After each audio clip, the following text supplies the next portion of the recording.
own eyes and drift away.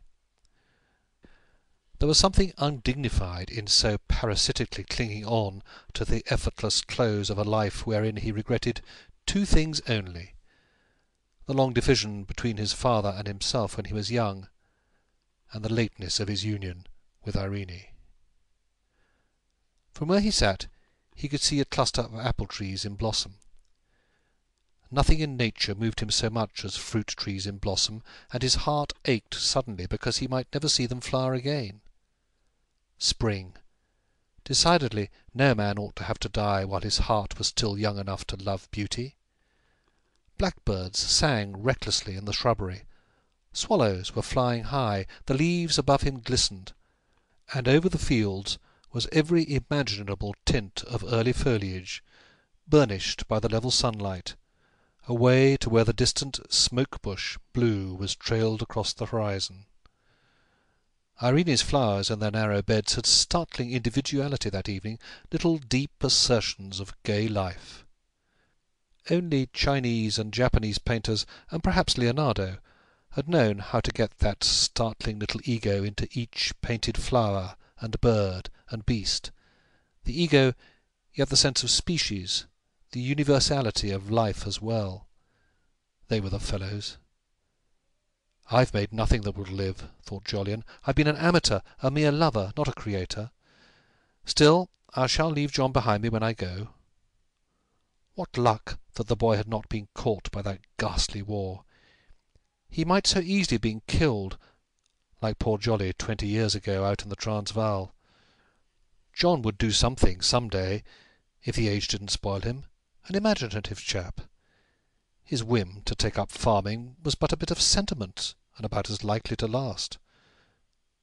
And just then he saw them coming up the field, Irene and the boy, walking from the station with their arms linked.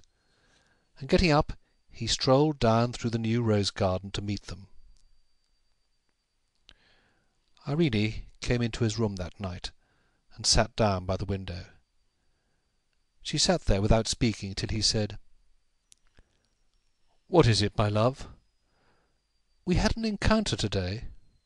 "With whom?" "Soames." Soames! He kept that name out of his thoughts these last 2 years, conscious that it was bad for him, and now his heart moved in a disconcerting manner, as if it had side-slipped within his chest. Irene went on quietly.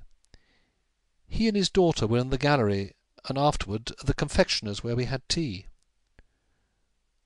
Jolyon went over and put his hand on her shoulder. "How did he look?" "Grey, but otherwise much the same." "And the daughter?" "Pretty. At least John thought so." Jolyon's heart side-slipped again.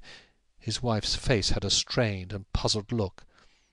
"You didn't—" he began. "No, but John knows their name.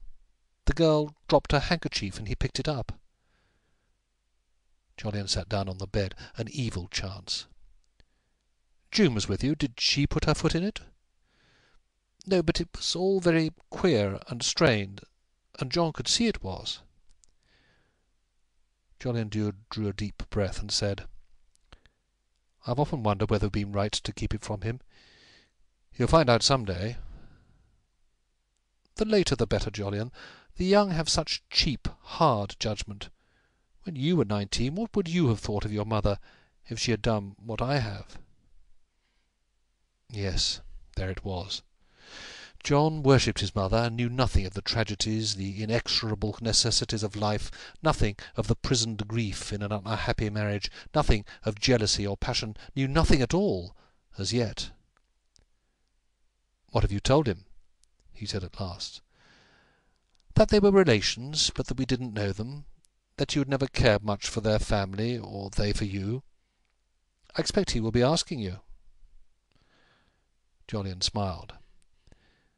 "This promises to take the place of air raids," he said. "After all, one misses them." Irene looked up at him. "We've known it would come some day." He answered her with sudden energy. "I could never stand seeing John blame you. He shan't do that, even in thought. He has imagination, and he'll understand if it's put to him properly. I think I'd better tell him before he gets to know otherwise." "Not yet, Jolyon." That was like her. She had no foresight and never went to meet trouble. Still, who knew, she might be right. It was ill going against a mother's instinct.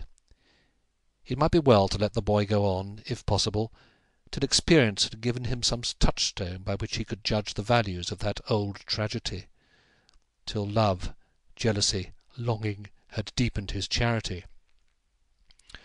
All the same, one must take precautions, every precaution possible. And, long after Irene had left him, he lay awake, turning over those precautions.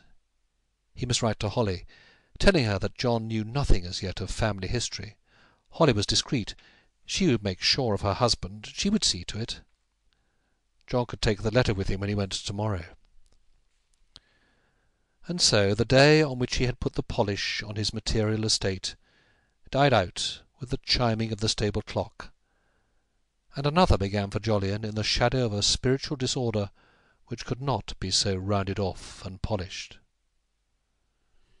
But John, whose room had once been his day-nursery, lay awake too, the prey of a sensation disputed by those who have never known it, love at first sight. He had felt it beginning in him with the glint of those dark eyes gazing into his athwart the Juno, a conviction that this was his dream, so that what followed had seemed to him at once natural and miraculous. Fleur! Her name alone was almost enough for one who was terribly susceptible to the charm of words. In a homeopathic age, when boys and girls were co-educated and mixed up in early life till sex was almost abolished, John was singularly old-fashioned. His modern school took boys only, and his holidays had been spent at Robin Hill with boy friends, or his parents alone. He had never, therefore, been inoculated against the germs of love by small doses of the poison. And now in the dark his temperature was mounting fast. He lay awake, featuring Fleur, as they called it, recalling her words, especially that au revoir, so soft and sprightly. He was still so wide awake at dawn that he got up, slipped on tennis shoes, trousers, and a sweater, and in silence crept downstairs and out through the study window. It was just light. There was a smell of grass. Fleur, he thought. Fleur. It was mysteriously white out of doors, with nothing awake except the birds just beginning to chirp. "I'll go down into the coppice," he thought. He ran down through the fields, reached the pond just as the sun rose, and passed into the coppice.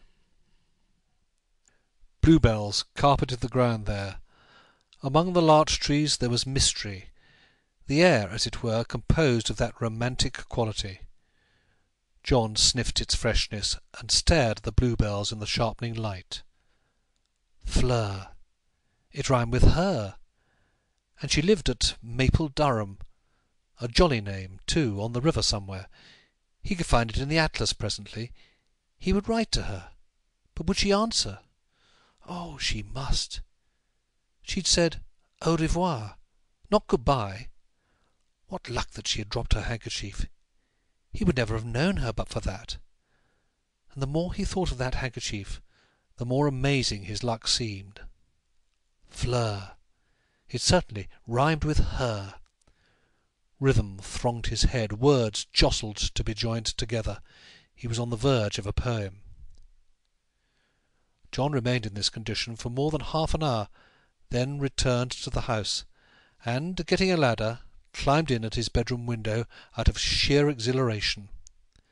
Then, remembering that the study window was open, he went down and shut it, first removing the ladder, so as to obliterate all traces of his feeling. The thing was too deep to be revealed to mortal soul, even to his mother.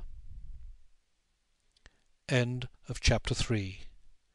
Recording by Simon Evers.